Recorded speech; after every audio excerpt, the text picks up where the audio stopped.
Welcome, we are now on example 2 and we are giving values of digits and given numbers.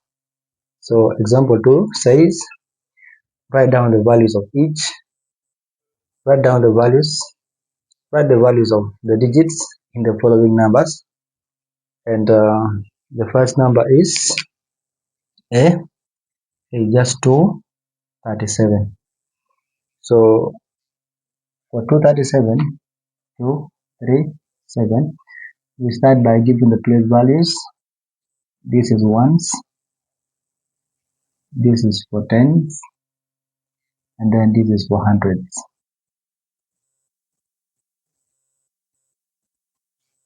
So we start with the value of 2. So value of 2, what is the value of 2? 2 is in position of hundreds. That means there are 200s.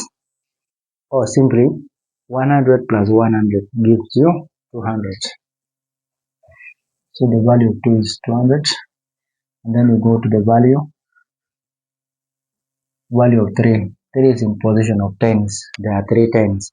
So if you add 10 3 times, it gives you 30. And then we go to the value of 7. There are 7 ones.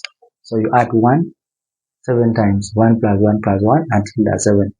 And if you add them, it gives you 7. So the value of 2 is 200.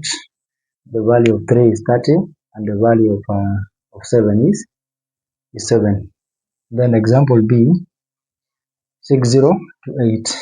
Part B, 60 to 8. And quickly just state the place values. So the place value of 8 here is 1. The place value for 2 is tens. Place value for 0 is hundreds. And the place value for 6 is thousands. After getting the place values, then you switch to the value because that is what the question says.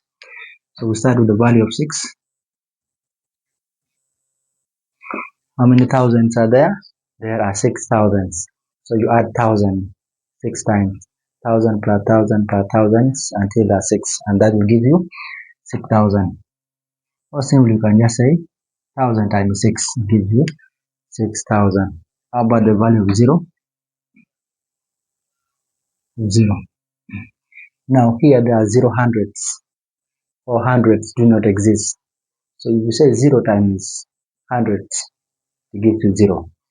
0 times any number is 0. So the value of 0 is 0 in this case. And then we go to 2, value of 2. There are 2 tens. So 10 plus 10 is 20. So the value of 2 is 20.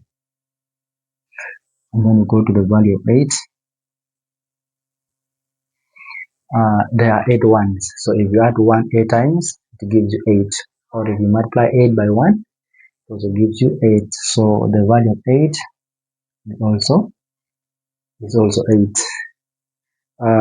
Now feel free. You can pause the video and then you work out part C and part D, and then you come back, you replay the video and check if the solution was correct. Let's go to part C.